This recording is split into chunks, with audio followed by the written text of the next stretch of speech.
Hello everyone, I'm Joe Ackourey, and welcome to the Fly of the Week. For this episode, episode 21, I'll be tying a traditional blue quill web fly. So let's get started. Okay, so we're tying the classic or the traditional blue quill web fly. First step is putting the hook in the vise, making sure that the shank of the hook is parallel with the tabletop. Now, cover the entire shank of the hook with thread. Go all the way back until the shank starts dropping off to the bend. So right about there looks good. Now, the first step to this is putting the tail in.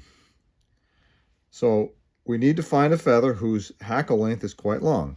So the blue quill web fly, the traditional one, calls for like a medium done hackle. So I'm going to carefully, like all the tails we've pulled in the past, draw the fibers down carefully until they are perpendicular to the stem. Almost there. There we go. So that group there. Now these are the natural ends, and the ones the ends that are attached to the stem we're going to call the cut ends.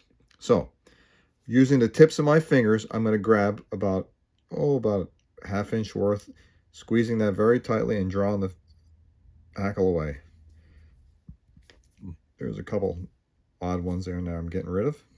Gently tap the opposite end, the cut ends, and there's your perfect tail. Again, measuring the length of the tail. Remember, we're proportioning materials to a hook, so this is critical. You want to have a nice proportioned fly to the hook. So the hook dictates to us fly tyers the correct proportions, material proportions, like the tail, the wings, the hackle, and so forth. So this method is using the length of the tail is going to equal to the shank of the hook, and this is a shorter shank hook, and I'm going to include the eye. So right about there, and I'm going to pop that right in that sweet spot, just like so. Excellent. Now, it's very important that this excess gets wrapped all the way up. And I'll show you in a second here. We're going to build the body, or make our body as our next step, and that's going to be made of peacock herl, stripped peacock eye fiber. And it better be smooth. So I mean, if I cut off the excess earlier, there'd be a big bump and then we drop down to the shank and hook. Now, by wrapping my excess all the way up, it makes a nice smooth transition for the body. So now the body for this fly is made from a peacock eye, one of the fibers, one of the herls. So I'm going to take one of these fibers, and we have to strip off this fuzz. Now the reason why we take the fiber or the herl from the eye only, and I'll give you an idea what I'm talking about. The herl down here does not give the same effect as the eye. The eye has a two-tone color to it once the fuzz is stripped off, and I usually do that with my finger. Just strip off until the fuzz is gone.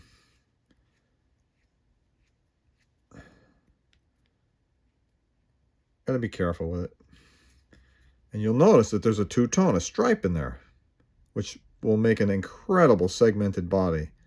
So let's attach that feather to the side. Just use the very tip. Don't go using too much because there's not enough to go around. It's a short feather, short like a herl. So once I have it tied in, you want to carefully go around it, the shank, and you can see the effect it's going to give you. Really nice. And just go all, I'd say 80% of the way up the shank, and then tie it off.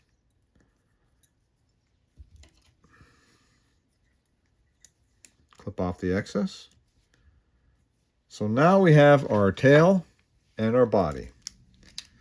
The next step is going to be a hackle. We need to collar this thing with a hackle, and the hackle of choice is a medium done. It's a little bit webbier, which we want for a wet fly, but we're going to remove all this fuzz off the bottom. And a little bit more there. So when we tie this hackle in, we want to tie it so that there's a sort of a curve to this feather. You want to curve it down and over the fly, not up and away from it. So I'm going to attach this hackle right to the side.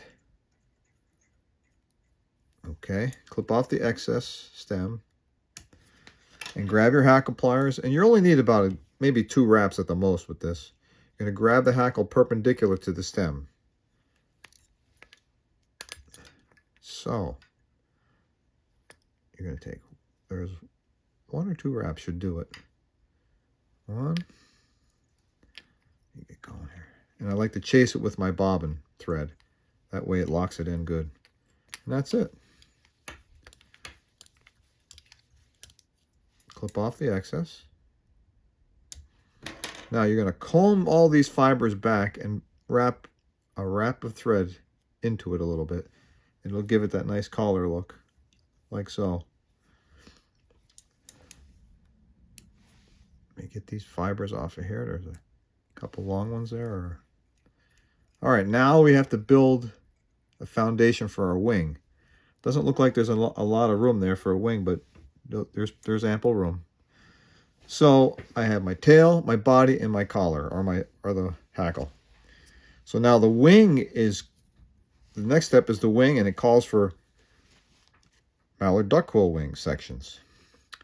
In previous episodes, you saw me attach them, you know, take a section off of each side, one off of each side, approximately equal to 3/4 of the gap, and curving away from each other. And now I'm going to show you how to curve them together. So I'm going to take a section out of the one side, 3/4 of the gap. This time, instead of curving it down on my finger, when I wet it, I'm going to curve it up. I wet my finger and curve it up.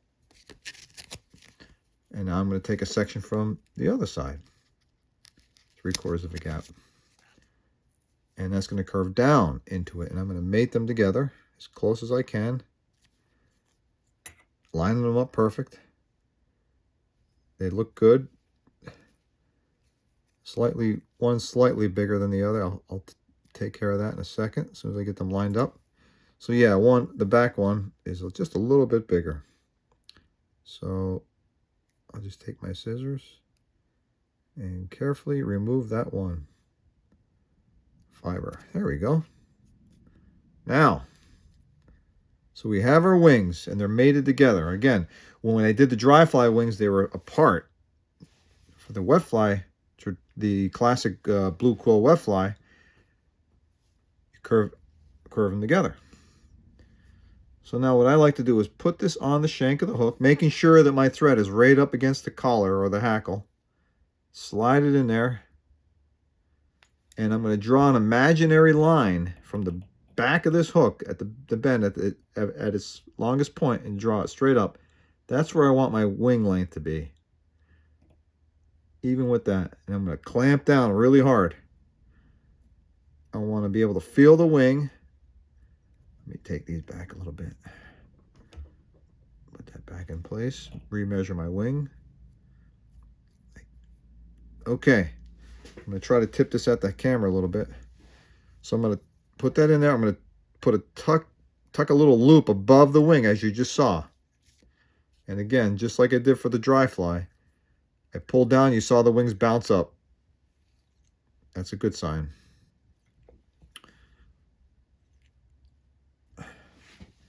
Here's our wing. It looks really good.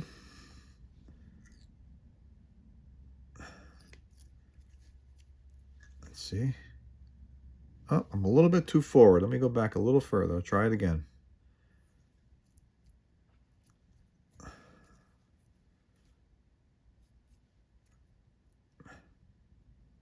Measure our wing.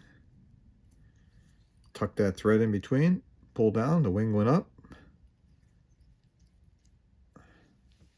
Better. Much better. Clip off the excess really carefully. and cover up any excess.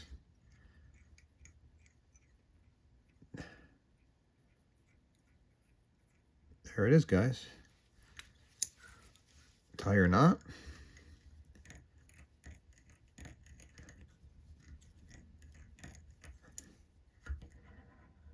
And this fly is history.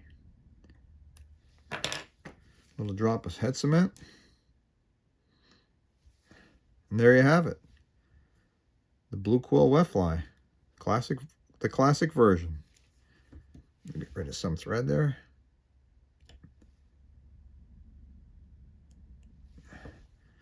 You can also coat the body to bring out the segments a little bit more, but with your head cement, just a little coat, just like that. What do you think? Nicely tied, nice wing. Thank you for joining me, and I'll see you in the next episode.